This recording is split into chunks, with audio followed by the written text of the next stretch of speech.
On va aller maintenant dans la Bible hébraïque. Parce qu'il y a des gens qui vont venir, comme je dis tantôt, comme je me répète. Non, dans la Bible hébraïque, c'est la Bible originelle. Il n'y a pas d'erreur, il n'y a pas de contradiction, il n'y a pas de mensonge. Et quand je mets le verset hébraïque, où il y a des anomalies, ils vont venir dire, non, dans la traduction Google, pourquoi tu mets la traduction Google? Mais qui a mis la traduction Google? J'ai mis la version hébraïque. Si tu ne sais pas lire l'hébreu, tant pis pour toi. Si tu ne sais pas lire l'hébreu, comme j'ai dit, tant pis pour toi. Maintenant, si tu vas traduire ce que j'ai mis dans la langue hébraïque, traduis ça dans Google Traduction, et ça te dit autre chose, c'est ton problème là-bas. C'est ton problème.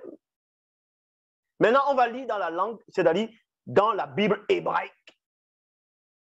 Si je lis ça en hébreu, vous n'allez pas comprendre. Mais je veux vous le traduire en français.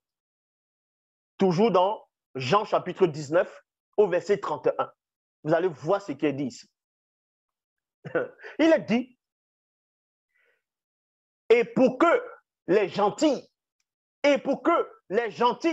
c'est-à-dire les non-juifs, païens, goïm, ne restent pas sur la croix le jour du sabbat, virgule, parce que c'était la veille du sabbat et que ce jour du sabbat était grand.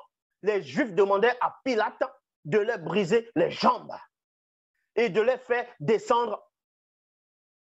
Est-ce que vous comprenez? Donc, dans la Bible hébraïque, votre fameux Jésus qui était sur la croix et les deux brigands, pour les Juifs, dans la langue hébraïque, c'était des gentils, c'est-à-dire c'était des non-juifs, c'était des païens, c'était des gens qui ne faisaient pas partie du peuple juif.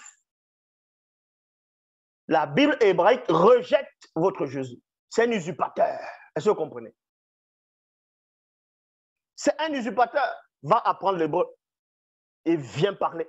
Esprit d'insuffisance.